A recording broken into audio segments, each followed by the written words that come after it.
In a rapidly changing world, unlocking the power of imagination and transformation is more important than ever.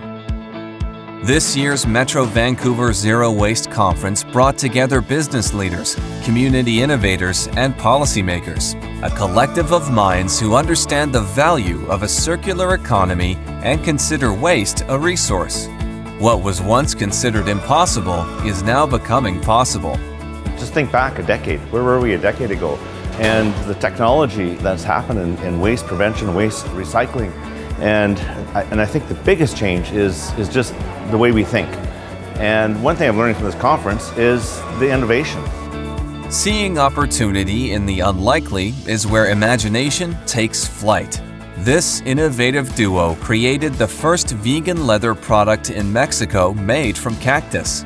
We process the cactus and we make bioresins, which are then transformed into materials that can be used for different applications like fashion, furniture, automotive, and many more.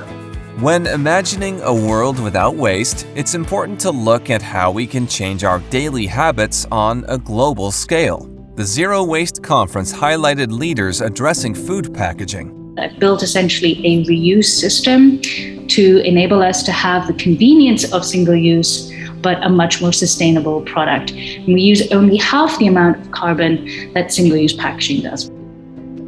In order for us to really win this, we have to be working together. There is a tremendous amount of knowledge globally. There's leaders in every corner of the planet, and we need to learn from each other. We need to share best practices. People are very, very generous with what they're doing that's working well. Circular economy is actually the best instrument today, which is very well accepted by many already and understood on both sides, on policymaker sides, as well as also in the business side. As industries seek ways to accelerate circularity, healthcare is not often top of mind. However, a year into the pandemic, light has been shed on the medical sector and the significant environmental impacts of single-use devices. We're incentivizing these manufacturers to make their money off of healthcare by selling us volume. And volume is not sustainable from a financial or an environmental standpoint. We should start rewarding on value. Build me a product that I can use longer and I will pay you more for that product. Speaker Adefolami Agunbiade saw millions of people in poverty in his home of Nigeria, with 75% of food going to waste due to lack of electricity and farmers aging out. To combat this, he created FoodNerve to empower people and stop the cycle of food waste. Our efforts are inspiring our communities to plant fruit trees and vegetables on every residential plot, in every school, on every sidewalk and backyard, in every vegetable farm and indoor garden, so that micronutrients can be accessed through fruits and vegetables for free by everyone in our communities everywhere. Understanding the connection between culture, human rights, and climate change is something keynote speaker and human rights activist Sheila Watt-Cloutier is passionate about. As communities lose their connection to identity, culture and spirit change due to colonization and climate change, and the impact of waste pollution in the Arctic.